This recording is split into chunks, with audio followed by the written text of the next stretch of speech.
পাচ্ছ আর আরেকটু নতুন ভিডিও নিয়ে চলে এলাম মিক্সেল ব্লগার 05 চ্যানেলে। এবং আজকে তোমরা দেখতেই পাচ্ছে আজকে রোদ্রের তাপমাত্রা একটু বড্ডই বেশি।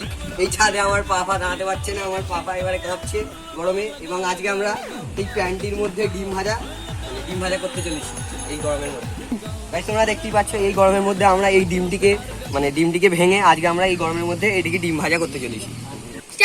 তো গাইস আজকে আমরা দেখতে চলেছি এই ডিমটি এই প্যান্টির মধ্যে যে আছে সেটি আজকে ফাটানো দেখতে হবে যে এই ডিমটি আজকে গরমে হয় কিনা। তো গাইস দেখা যাক আজকে এই ডিমটিকে ফাটানো হোক।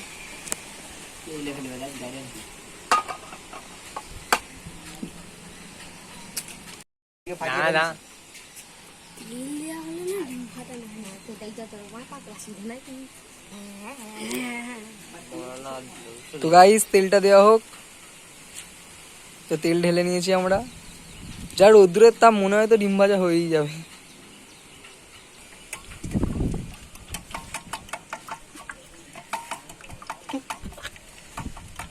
তো গাইস অপেক্ষা করা যাক ডিমটি।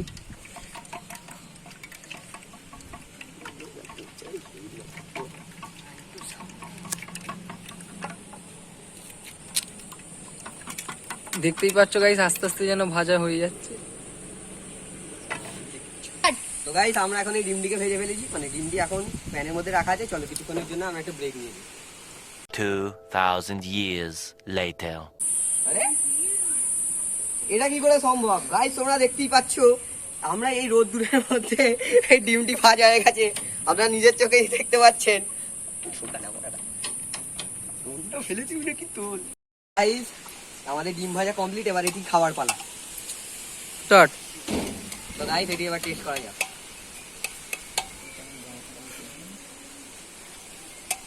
কিরম বলবো, স্বাদটা খুব ভালো নয়, আবার স্বাদটা খুব ভালো নয়, খুব খারাপও নয়, মিডিয়াম। তো গাইস এই ছিল আজকের ভিডিও ডিম ভাজার। যদি আপনার এই ভিডিওটি ভালো লেগে থাকে অবশ্যই চ্যানেলটিকে সাবস্ক্রাইব এবং সাবস্ক্রাইব করে দেবেন। এটা আমি বলবো। দেখা হচ্ছে গাইস পরের ভিডিওতে। টাটা।